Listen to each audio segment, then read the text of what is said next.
Hi viewers, welcome back to my YouTube channel. ఈరోజు వీడియోలో పాములను ఎక్కువగా ఆకర్షించే చెట్లు ఏమిటో ఆ విషయాన్ని గురించి చెప్తాను. ముందుగా నా ఛానల్ని సబ్స్క్రైబ్ చేసుకోండి, అలాగే బెల్ ఐకాన్ని తప్పకుండా క్లిక్ చేయండి. ఇక టాపిక్లోకి వెళ్దాం. వర్షాకాలం అనగానే మనకు చల్లని వాతావరణం మరియు పచ్చదనం గుర్తుకొస్తాయి. కానీ ఈ కాలంలో మనం నిర్లక్ష్యం చేస్తే ఎదురయ్యే ప్రమాదాలు కూడా ఉంటాయి. ముఖ్యంగా కీటకాలతో పాటు పాముల విపత్తు పెరుగుతుంది. వర్షాకాలంలో పాములు బయటకు వచ్చి పొడి మరియు వెచ్చని ప్రదేశాలను వెతుక్కుంటూ ఇళ్ళ దగ్గరికి చేరుతాయి. ఈ సమయంలో కొన్ని చెట్లు, మొక్కలు పాములను బలంగా ఆకర్షిస్తాయి. కాబట్టి ఆ చెట్లు మన ఇల్లు, పొలం, తోట చుట్టూ ఉంటే ప్రత్యేక జాగ్రత్తలు తీసుకోవాలి. అరటి చెట్లు పాములకి అత్యంత ఇష్టమైనవి. తేమగా, నీడగా ఉండే వాతావరణాన్ని ఇవి కల్పిస్తాయి.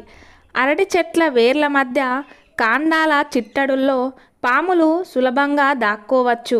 అందుకే వర్షాకాలంలో అరటి చెట్లు ఉన్న ఇళ్లల్లో పాములు కనిపించే అవకాశం ఎక్కువగా ఉంటుంది.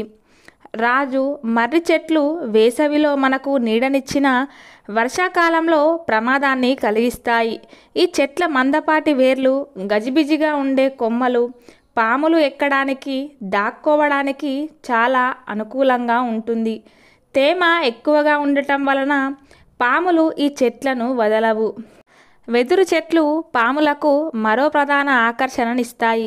వెదురు గుంపులు దట్టంగా ఉండటం వల్ల కింద నేల ఎప్పుడూ తేమగా ఉంటుంది. పాములు ఇలాంటి ప్రదేశాలను విశ్రాంతి కోసం ఎంచుకుంటాయి. కొన్నిసార్లు వెదురు గుహల్లో పాములు దాక్కుని ఉండటం కూడా సాధారణం. తులసి మొక్క పవిత్రమని భావించినప్పటికీ దాని చుట్టూ గడ్డి, పొదలు పెరిగితే పాములకు అద్భుతమైన ఆశ్రయం కలిగిస్తాయి. కాబట్టి వర్షాకాలంలో తులసి మొక్క చుట్టూ శుభ్రతను తప్పనిసరిగా పాటించాలి. వేప చెట్లు సహజ క్రిమిసంహార గుణాలు కలిగినప్పటికీ ఎండిన ఆకులు, తేమతో కూడిన వాతావరణం పాములకు సురక్షితమైన ఆశ్రయంగా మారుతుంది. ఇంటి దగ్గర వేప ఉండటం మంచిదే, కానీ దాని చుట్టూ ఎండిన ఆకులు పేరిపోకుండా శుభ్రంగా ఉంచాలి. ఒలియాండర్, సక్యులెంట్స్ వంటి పుష్పించే మొక్కలు కూడా పాములను ఆకర్షిస్తాయి. వీటి మందపాటి ఆకులు, పొదల మధ్య ఉండే ఖాళీ స్థలం పాములకు దాక్కునే సౌకర్యం కల్పిస్తాయి. చూశారు కదండి, ఇలాంటి చెట్లు మీ చుట్టుపక్కల మరియు పరిసర ప్రాంతాలలో గనక ఉంటే జాగ్రత్త పడండి. నా వీడియో గనక మీకు నచ్చినట్లయితే మరిన్ని వీడియోస్ కోసం నా ఛానల్ని ఫాలో చేయండి.